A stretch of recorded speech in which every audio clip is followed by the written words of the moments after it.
So kind of just walking into the field house, did you think a lot about your last 2 trips to the finals?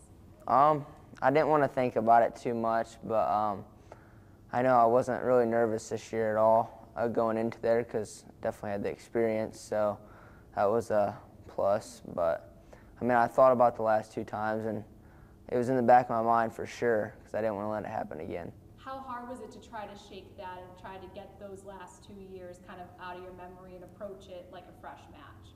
I wanted to come into the state tournament and I wanted to start fresh, and I knew that if I take it 1 match at a time, that if I didn't look past anybody, which I didn't, and I just take 1 match at a time, that I could get the job done. Now, is this the first time you've gone into the season as the top-ranked wrestler in your weight class? Last year I started the season ranked #1, but I got beat early in the season, so I dropped a little bit. But this is the first year I started #1 and stayed #1 all season, yes. Did that kind of give you maybe a little bit of a chip on your shoulder going into the state tournament? Yes, there's definitely pressure that comes with being #1 all season, but I think I handled it really good. All right. What did you do to prepare for Hildebrandt in particular? Did you watch any of his matches throughout the state tournament, and what was your biggest thing going into the match that you knew you had to kind of like take care of? I thought I matched up really good against Hildebrandt in the finals because of our styles. And I watched some film on him, and I've watched him in the past and been on some teams with him before. And I watched some of his matches at state, but I knew we were kind of the similar wrestlers, so if I kept my style up, then I could beat him. And it was pretty evenly matched going into the second round. Then in the third, you get that takedown with like a minute left. Did you know then that you thought you had it? Yeah, after I got the takedown, went up 5-2 in the third period. I knew I could ride him out for the rest of the period because top is probably my best position in wrestling right now. So I knew I was really comfortable when I got that 5-2 lead. And to watch the clock tick down to 0, Yep. What was that feeling like for you? It was an amazing feeling, and it's indescribable to say the least. Who was with you at the state championship? Were your family around or other coaches? I know you said IU was there. Yep, a lot of my family was there, a lot of them, and the IU coaches were there too as well watching. So that was really big for me. Well, I went through a lot of adversity this season because of the stress and stuff of being #1 and pressure to win it, but I had to put that past me, and the adversity I came through the last month was because I had a couple injuries came to the end of the season, and one of them was a pretty big one that I was told that my season was over before I had an MRI on my shoulder, and I really broke down, and I didn't want my high school career to end like that, but the news came back good, and that was good to go. So I picked it up from there and just took it kind of easy the rest of the season, and I'm blessed to be able to win the state title with that adversity. When did you have the injury on your shoulder? It was the weakest semi-state. The weakest semi-state. Yep. So you won that, you're moving on. What went through your mind when the doctor told you that this was it? This wasn't an injury you were going to be able to overcome? I got teary-eyed, and I didn't really know what to say. And I know my dad was feeling the same way because he was there with me, and we wanted to get further results, so we had to go get an MRI and everything, and it was just it was a long process, but I'm glad it worked out, and I don't know, it's just crazy. At any point did you really believe wow, this was going to be it? At any point did you truly believe that, or did you always kind of have that voice in the back of your head saying this is not the way your high school career is going to end?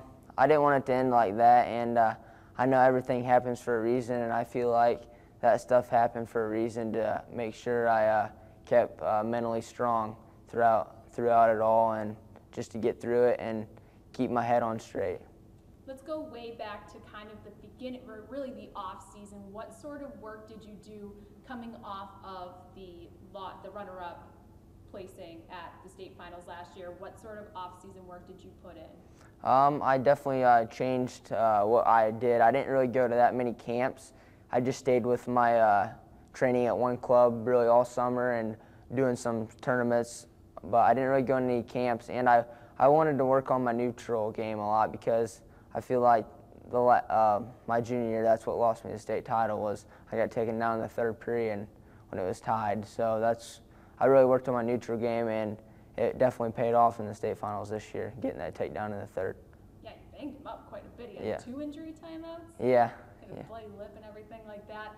What area did you see, in addition to your neutral game, did you see a lot of growth in this year? I've seen a lot of growth throughout. Sometimes in the past I've really struggled on getting out from bottom, but I worked on everything as a whole the last year since I lost last year, and I really think I've improved in every position, but definitely neutral has improved the most, and I still think my top game's the best. I really like to pin people, so. But then in that second round, you got to go on bottom first. Did you elect to do that, or was that? Yes, I did. I elected to go bottom, so because I felt comfortable that I was going to be able to get a reversal or escape, so that's why I chose bottom. And throughout the season, I know you really wanted to go in and dominate like you had been the rest of the season. Did having such a strong 45-0 finish going into that final match really give you a confidence boost? Yes, going into the finals, I was really confident. I know that was the state finals this year, was the battle of the unbeatens. That were the only 2 kids left that were unbeaten. So I had a lot of confidence. I'm sure he did too. But I went in there. I mean, I know I was wrestling good all year and winning my matches pretty handily. So I just wanted to keep that mentality up. And you only had about 10 points scored on you all season long, so that's in addition to being undefeated. Yep, I think I had 7 points scored on me at the state finals, so the rest of the year it was pretty good, and I just had a really good season. In East Noble Wrestling, your win boosted you guys up to 6th place overall in the state. What was the team's reaction when you won the state title? The team's reaction was great. I know a lot of the wrestlers were in shock, but they were also really happy for me, and it was just a great experience overall. In addition to East Noble, there were a lot of our schools that were there from Northeast Indiana that were at the state tournament, but you're the only one that walked out with the win. Talk about what the level of competition is like in this area.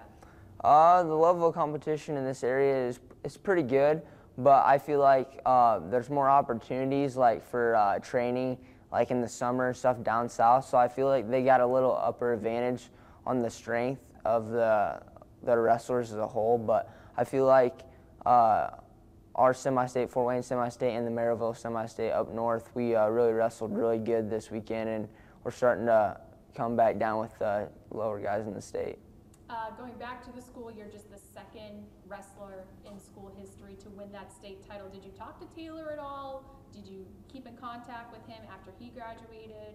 Yeah, I've talked to him quite a bit. He's came in the ring before this season and just wrestled with us a little bit.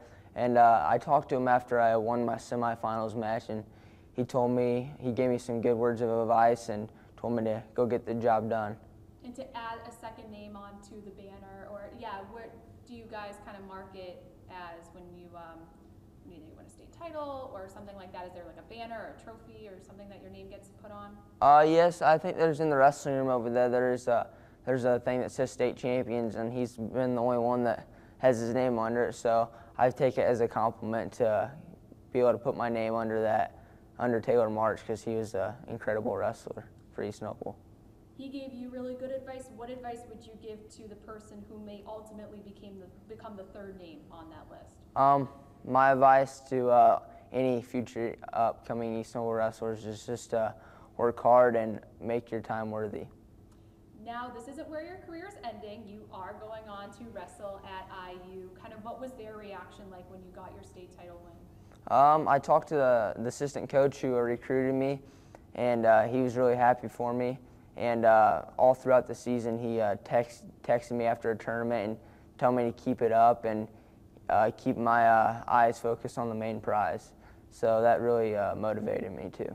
Like you said, going into this year's top ranks kind of gives you a little bit of pressure. Just going in now as one of the state title winners at the IU wrestling program give you a little bit of pressure going in as a freshman? Yes, college wrestling in the Big Ten is definitely brutal. But I'm ready to hit that challenge head on. I know it'll be tough, but I want to maximize my potential as a wrestler, and I feel like I can do that at IU.